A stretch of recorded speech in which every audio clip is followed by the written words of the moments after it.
ಮಾಡುತ್ತೆ ಕೋರ್ಟ್. ಜನಪ್ರತಿನಿಧಿಗಳ ವಿಶೇಷ ನ್ಯಾಯಾಲಯದಿಂದ ಆದೇಶ ಹೊರಬಿದ್ದಿದೆ. ಅದು ಪ್ರಜ್ವಲ್ ರೇವಣ್ಣ ಈ ಪ್ರಕರಣದಲ್ಲಿ ದೋಷಿ ಶಿಕ್ಷೆಗೆ ಒಳಪಟ್ಟಿದ್ದಾರೆ. ಈ ಪ್ರಕರಣದಲ್ಲಿ ಪ್ರಜ್ವಲ್ ರೇವಣ್ಣ ದೋಷಿ ಅಂತೇಳಿ ಸಾಬೀತಾಗಿದೆ. ಆ ಮೂಲಕ ಎಷ್ಟು ವರ್ಷಗಳ ಸಜೆ ಅನ್ನೋದು ಇನ್ನಷ್ಟೇ ಗೊತ್ತಾಗಬೇಕಾಗಿದೆ. ಕನಿಷ್ಠ ಅಂತ ಹೇಳಿದ್ರು ಕೂಡ 10 ವರ್ಷ ಶಿಕ್ಷೆ ಆಗುವಂತ ಸಾಧ್ಯತೆ ಇದೆ ಪ್ರಜ್ವಲ್ ರೇವಣ್ಣಗೆ. ಹೈಕೋರ್ಟ್ನಲ್ಲಿ ತೀರ್ಪನ್ನ ಪ್ರಶ್ನಿಸಲು ಅವಕಾಶವೂ ಇದೆ. ರಿಪಬ್ಲಿಕ್ ಕನ್ನಡಕ್ಕೆ ವಕೀಲ ಸುನೀಲ್ ಕುಮಾರ್ ಹೇಳಿಕೆಯನ್ನು ಕೊಟ್ಟಿದ್ದಾರೆ. ರಿಪಬ್ಲಿಕ್ ಕನ್ನಡಕ್ಕೆ ಸುನೀಲ್ ಕುಮಾರ್ ಪ್ರತಿಕ್ರಿಯೆ ಕೊಟ್ಟಿದ್ದಾರೆ. ಹಳೆಯ ಪ್ರಕರಣವಾಗಿದ್ದ ಕಾರಣ ತೀರ್ಪನ್ನ ಪ್ರಶ್ನಿಸಬಹುದು. ಒಪ್ಪಿಗೆ ಮೇಲೆ ನಡೆದಿದ್ದ ಪ್ರಕರಣವೆಂದು ವಾದಿಸಬಹುದು. ರಾಜಕೀಯ ಉದ್ದೇಶದಿಂದ ದುರುದ್ದೇಶದಿಂದ ಸಂಸದನಾದ ಬಳಿಕ ದೂರು ಅಂತೇಳಿಯೂ ಕೂಡ ವಾದ ಮಾಡಬಹುದು ಅನ್ನೋದು ಕೂಡ. ಹೆಚ್ಚಿನ ಮಾಹಿತಿಯೊಂದಿಗೆ ನಮ್ಮ ಹಾಸನದ ಪ್ರತಿನಿಧಿ ಖುಷ್ವಂತ ನೇರ ಸಂಪರ್ಕದಲ್ಲಿದ್ದಾರೆ. ಖುಷ್ವಂತ, ಪ್ರಜ್ವಲ್ ರೇವಣ್ಣಗೆ ಕೇವಲ 7 ತಿಂಗಳಿನಲ್ಲಿ ಈ ಅತ್ಯಾಚಾರ ಪ್ರಕರಣದಲ್ಲಿ ಇವರು ದೋಷಿ ಅಂತ ಹೇಳಿ ಈಗ ಸಾಬೀತಾಗಿದೆ. ಯಾವುದೇ ಜನಬಲವು ಯಾವುದೇ ಹಣಬಲವೂ ಇಲ್ಲಿ ನಡಿಲಿಲ್ಲ. ಎಲ್ಲರಿಗೂ ಕೂಡ ನ್ಯಾಯ ಒಂದೇ, ಎಲ್ಲರಿಗೂ ಕೂಡ ಒಂದೇ ಕಾನೂನು ಅನ್ನೋದು ಸಾಬೀತಾಗಿದೆ. ಸದ್ಯ ಜನ ಏನಂತಾರೆ, ಈ ಹೊತ್ತಿಗೆ ಯಾವ ರೀತಿ ವಾತಾವರಣ ಇದೆ? ಯಾಕಂತ ಹೇಳಿದ್ರೆ ಹಾಸನದ ಸಂಸದರಾಗಿದ್ದವರು ಪ್ರಜ್ವಲ್ ರೇವಣ್ಣ. ಯಶವಂತ್ ರಂಜಿತ್, ಈಗಾಗಲೇ ಹಾಸನ ಮಾಜಿ ಸಂಸದ ಪ್ರಜ್ವಲ್ ರೇವಣ್ಣ ಪ್ರಕರಣ ಏನಿತ್ತು, ಅತ್ಯಾಚಾರ ಪ್ರಕರಣ, ಸಾಕಷ್ಟು ರಾಜ್ಯವನ್ನೇ ಗಮನ ಸೆಳೆದಿದ್ದಂತಹ ಪ್ರಕರಣ. ಈಗಷ್ಟೇ ಏನು ಈ ಪ್ರಕರಣ ಸಂಬಂಧ ಈ ಹಿಂದೆ ಏನು ವಕೀಲರಾದ ದೇವರಾಜೇಗೌಡ ಅವರು ಕೂಡ ಈ ಪ್ರಕರಣದ ಬಗ್ಗೆ ಧ್ವನಿ ಎತ್ತಿದ್ರು. ಜೊತೆಗೆ ಪ್ರಕರಣ ದಾಖಲಾಗುವ ಮುಂಚೆಲೆ ಈ ಒಂದು ಪ್ರಕರಣದ ಬಗ್ಗೆ ಸುಳಿವನ್ನ ಕೊಟ್ಟಿದ್ದು ವಕೀಲ ದೇವರಾಜೇಗೌಡ ಅವರು ಕೂಡ ಈಗ ಮಾತನಾಡಿರುವಂತದ್ದು. ಆದ್ರೆ ಕಾನೂನಿನ ಮುಂದೆ ಎಲ್ಲರೂ ಒಂದೇ, ಎಂತ ಪ್ರಭಾವಿಯಾದ್ರೂ ಒಂದೇ ಅನ್ನುವಂತಹ ಮಾತುಗಳು ಕೂಡ ಈಗಾಗಲೇ ವಕೀಲ ದೇವರಾಜೇಗೌಡ ಹೇಳಿರುವಂತದ್ದು. ಜೊತೆಗೆ ಜನರಿಗೆ ಇದೊಂದು ರಾಜಕಾರಣಿಗಳಿಗೆ ಆಗಿರ್ಬೋದು ಸ್ಪಷ್ಟ ಸಂದೇಶ ಇಲ್ಲಿಂದ ರವಾನೆ ಆಗಿರುವಂತದ್ದು. ಮೇ 31ರಂದು ಪ್ರಜ್ವಲ್ ರೇವಣ್ಣ ಅವರು ಅರೆಸ್ಟ್ ಆಗುವಂತದ್ದು. ಹಾಗೆ 2024 ಏಪ್ರಿಲ್ 29ಕ್ಕೆ ಎಸ್ಐಟಿ ಕೂಡ ರಚನೆ ಆಗುತ್ತೆ. ಎಸ್ಐಟಿ ರಚನೆ ಆದ್ರೂ ಕೂಡ ಪ್ರಜ್ವಲ್ ರೇವಣ್ಣ ವಿದೇಶದಲ್ಲಿ ತಲೆಮರೆಸಿಕೊಂಡು ಅವರನ್ನ ವಾಪಸ್ ಕರೆಸಲಿಕ್ಕೆ ಈಗಾಗಲೇ ಈ ಹಿಂದೆ ಗಮನಿಸ್ತಾ ಹೋದ್ರೆ ಈ ಕೇಸಲ್ಲಿ ಏಪ್ರಿಲ್ ಅಂದ್ರೆ 2024 ಮೇ ತಿಂಗಳ 20ರಂದು ಹೆಚ್ಡಿಕೆ ಅವರು ಮನವಿ ಮಾಡ್ತಾರೆ. ನಂತರ ಮೇ 23ರಂದು ದೇವೇಗೌಡರು ಕೂಡ ಮನವಿ ಮಾಡ್ತಾರೆ, ಎಲ್ಲಿದ್ರು ಬಂದು ಶರಣಾಗುವಂತ. ಅಂತಿಮವಾಗಿ ಮೇ 31ರಂದು ಪ್ರಜ್ವಲ್ ರೇವಣ್ಣ ಅವರು ಅರೆಸ್ಟ್ ಆಗ್ತಾರೆ. ಆದ್ರೆ ಈ ಒಂದು ಪ್ರಕರಣದಲ್ಲಿ ಈಗಾಗಲೇ ವಕೀಲ ದೇವರಾಜೇಗೌಡ ಹೇಳಿರುವಂತದ್ದು, ಪ್ರಜ್ವಲ್ ರೇವಣ್ಣ ಅವರ ಪರ ವಕೀಲರು ಏನ್ ಮಾಡಿದ್ರು, ವಾದವನ್ನ ಮಾಡಿದ್ರು, ಅವರು ಎಲ್ಲೋ ಒಂದ್ ಕಡೆ ಈ ಕೇಸ್ನಲ್ಲಿ ತಾಂತ್ರಿಕವಾಗಿ ಎಡವಿದ್ದಾರೆ ಅನ್ನುವಂತ ಮಾತುಗಳನ್ನ ಹೇಳ್ತಾ ಇರುವಂತದ್ದು.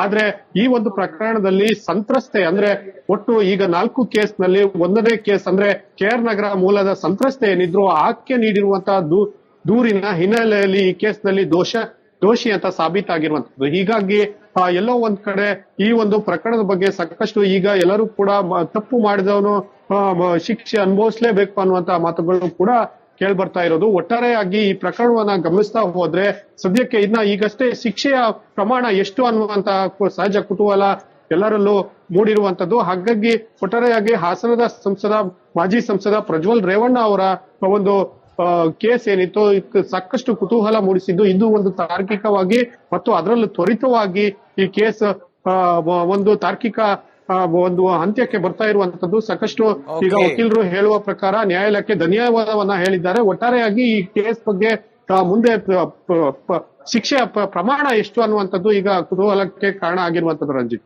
ಓಕೆ, ಹಾಗೆ ಲೈನ್ ಅಲ್ಲಿ ಖುಷ್ವಂತ, ನಮ್ಮ ಪ್ರತಿನಿಧಿ ಅರವಿಂದ್ ಕೂಡ ನೇರ ಸಂಪರ್ಕದಲ್ಲಿದ್ದಾರೆ. ಅರವಿಂದ, ಕನಿಷ್ಠ ಅಂತ ಹೇಳಿದ್ರೆ 10 ವರ್ಷ ಸಜೆ ಆಗತ್ತೆ ಅಂತೇಳಿ ಹೇಳ್ತಾ ಇದ್ದಾರೆ ಅರವಿಂದ್.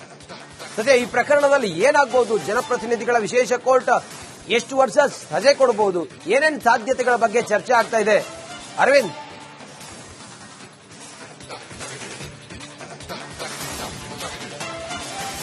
ಬಹುಶಃ ಸಂಪರ್ಕ ಸಾಧ್ಯ ಆಗಿಲ್ಲ, ಮತ್ತೆ ಸಂಪರ್ಕಿಸುವ ಪ್ರಯತ್ನವನ್ನ ಮಾಡೋಣ. ಅತಿ ವೇಗದಲ್ಲಿ ಕೇವಲ 7 ತಿಂಗಳಿನಲ್ಲೇ ಪ್ರಜ್ವಲ್ ರೇವಣ್ಣ ದೋಷಿ ಅಂತೇಳಿ ಸಾಬೀತಾಗಿದೆ. ನ್ಯಾಯಾಲಯಕ್ಕೆ ಸಂತ್ರಸ್ತೆ ಪರವಾದ ವಕೀಲರು ಕೊಟ್ಟಂತ ಕೆಲವು ಸಾಕ್ಷಿ ಆಧಾರಗಳಿತ್ತಲ್ಲ, ಅದೆಲ್ಲವೂ ಕೂಡ ಪ್ರಜ್ವಲ್ ರೇವಣ್ಣ ಅತ್ಯಾಚಾರ ಎಸಗಿದ್ದಾರೆ ಅನ್ನೋದನ್ನ ಸಾರಿ ಹೇಳೋ ತರ ಇತ್ತು. ಈ ನಿಟ್ಟಿನಲ್ಲಿ ಈಗ ಪ್ರಜ್ವಲ್ ರೇವಣ್ಣ ದೋಷಿ ಅಂತೇಳಿ ಸಾಬೀತಾಗಿದೆ. ಶಿಕ್ಷೆ ಪ್ರಮಾಣ ಪ್ರಕಟ ಆಗಬೇಕಾಗಿದೆ.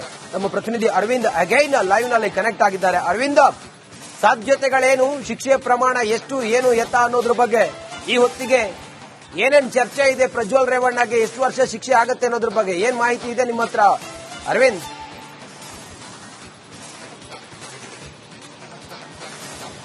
ಎಸ್ ರಂಜಿತ್, ಖಂಡಿತವಾಗ್ಲೂ ಈ ಒಂದು ಅತ್ಯಾಚಾರ ಪ್ರಕರಣ ಏನಿದೆ ಎಲ್ರಿಗೂ ಕೂಡ ಅಂದ್ರೆ ಅನ್ಯಾಯ ಆದವರಿಗೆ ನ್ಯಾಯ ಸಿಗುತ್ತೆ ಅನ್ನೋದಕ್ಕಾಗಿ ಈ ಒಂದು ತೀರ್ಪು ಎಲ್ಲೋ ಒಂದು ಕಡೆ ಉದಾಹರಣೆ ಅನ್ನೋದಕ್ಕಾಗಿ ಕುತೂಹಲವನ್ನು ಕೂಡ ಕೆರಳಿಸಿತ್ತು.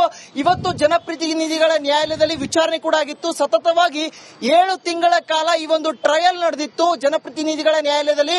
ನ್ಯಾಯಮೂರ್ತಿ ಸಂತೋಷ್ ಗಜಾನನ್ ಭಟ್ ಅವರು ಇವತ್ತು ಅಂತಿಮವಾಗಿ ತೀರ್ಪನ್ನ ಕೂಡ ಪ್ರಕಟ ಮಾಡಬೇಕಾಗಿತ್ತು. ಅಂತ ಹಂತದಲ್ಲಿ ಅವರು ಪ್ರಜ್ವಲ್ ರೇವಣ್ಣ ದೋಷಿ ಎನ್ನುವಂತಹ ಒಂದು ಹೇಳಿಕೆಯನ್ನು ನೀಡಿರೋದು, ಅಂದ್ರೆ ಆತ ದೋಷಿ ಅನ್ನುವಂಥದ್ದನ್ನ ತಿಳಿಸಿರುವಂತದ್ದು. ನಾಳೆ ಈಗ ಅವರಿಗೆ ಯಾವ ರೀತಿಯಾದಂತಹ ಶಿಕ್ಷೆಯನ್ನ ವಿಧಿಸಿ ಆದೇಶವನ್ನ ಹೊರಡಿಸ್ತಾರೆ ಅನ್ನುವಂಥದ್ದನ್ನ ಕಾಯ್ದು ನೋಡಬೇಕಾಗಿದೆ.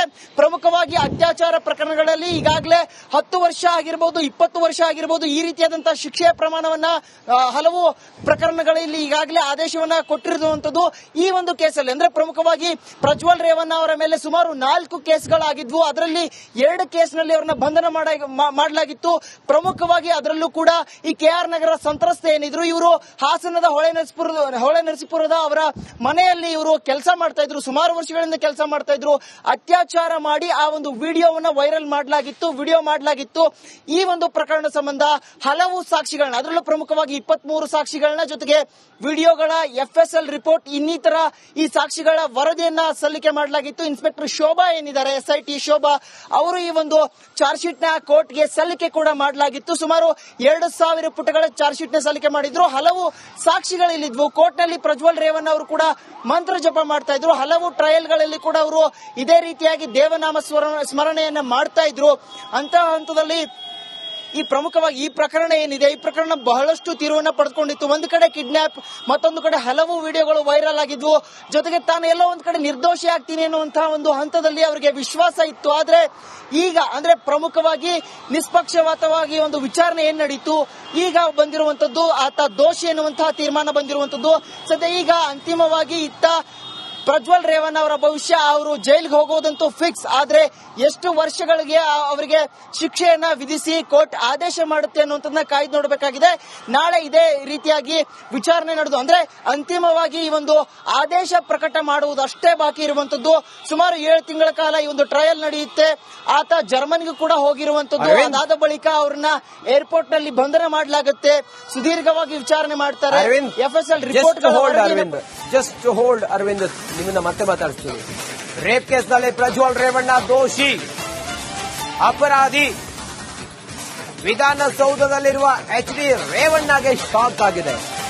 ವಿಧಾನಸೌಧದಲ್ಲಿ ಸಭೆ ಮಾಡ್ತಿದ್ದಾರೆ ರೇವಣ್ಣರಿಂದ ಸಾರ್ವಜನಿಕ ಅರ್ಜಿಗಳ ಸಮಿತಿಯ ಸಭೆ ಮಾಡುತ್ತಲೇ ಪ್ರಜ್ವಲ್ ಕೇಸ್ ತೀರ್ಪಿನ ಮಾಹಿತಿಯನ್ನ ರೇವಣ್ಣ ಪಡ್ಕೊಂಡಿದ್ದಾರೆ.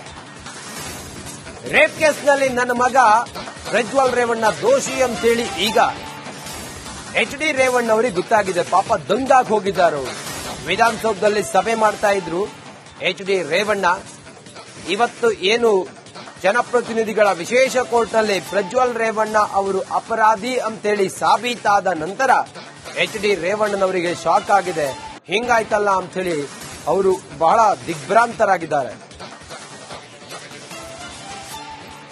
ಮತ್ತೆ ಸಂಪರ್ಕದಲ್ಲಿ ನಮ್ಮ ಪ್ರತಿನಿಧಿ ಅರವಿಂದ, ಈಗ ಪ್ರಜ್ವಲ್ ರೇವಣ್ಣ ಅವರ ಮುಂದೆ ಏನೇನು ಅವಕಾಶಗಳಿದಾವೆ?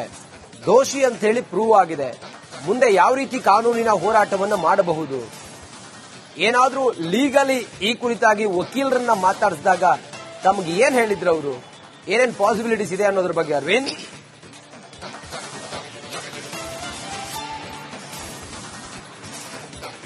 ಖಂಡಿತ ರಂಜಿತ್, ಈ ಒಂದು ಹಂತದಲ್ಲಿ ಅಂದ್ರೆ ಅತ್ಯಾಚಾರ ಪ್ರಕರಣ ಸಂಬಂಧಪಟ್ಟಂತೆ ಸುಮಾರು 4 ಕೇಸ್ಗಳು ದಾಖಲಾಗಿರುತ್ತವೆ. SIT ಇಂದ ನೋಟಿಸ್ ಕೂಡ ಹೋಗಿರುತ್ತೆ. ಸುದೀರ್ಘವಾದಂತಹ ವಿಚಾರಣೆ ಬಳಿಕ ಟ್ರಯಲ್ ಕೂಡ ನಡೆದು ಈಗಾಗಲೇ ಪ್ರಜ್ವಲ್ ರೇವಣ್ಣ ಅವರು ದೋಷಿ ಎನ್ನುವಂತಹ ತೀರ್ಮಾನ ಕೂಡ ಹೊರಗಡೆ ಬಂದಿರುವಂತದ್ದು. ಈಗ ಪ್ರಜ್ವಲ್ ರೇವಣ್ಣ ಅವರಿಗೆ ಇರುವಂತಹ ಅವಕಾಶ ಅಂದ್ರೆ ಈಗ ನಾವು ಸತತವಾಗಿ ಅಂದ್ರೆ ಈ ಹಿಂದಿನ ಪ್ರಕರಣಗಳನ್ನ ನೋಡೋದಾದ್ರೆ ಅತ್ಯಾಚಾರ ಪ್ರಕರಣಗಳಲ್ಲಿ 10 ರಿಂದ 20 ವರ್ಷಗಳ ಕಾಲ ಶಿಕ್ಷೆ ನೀಡಿ ಆದೇಶವನ್ನ ಕೂಡ ಕೊಟ್ಟಿರುವಂತದ್ದು.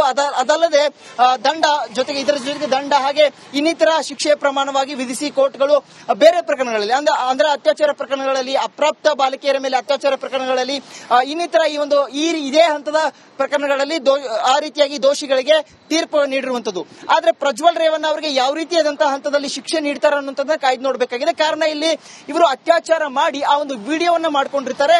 ಹಲವಾರು ವಿಡಿಯೋಗಳು ಕೂಡ ಇಲ್ಲಿ ವೈರಲ್ ಕೂಡ ಆಗಿತ್ತು. ಇದು ಒಂದು ಪ್ರಶ್ನೆ. ಇನ್ನು ಪ್ರಜ್ವಲ್ ರೇವಣ್ಣ ಅವರಿಗೆ ಯಾವ ರೀತಿಯಾದಂತಹ ಅವಕಾಶಗಳು ಬರ್ತವೆ ಅನ್ನುವಂಥದ್ದನ್ನು ನೋಡೋದಾದ್ರೆ, ಕಾನೂನು ಪ್ರಕಾರ ಅವರು ಈ ಏನು ತೀರ್ಪಿದೆ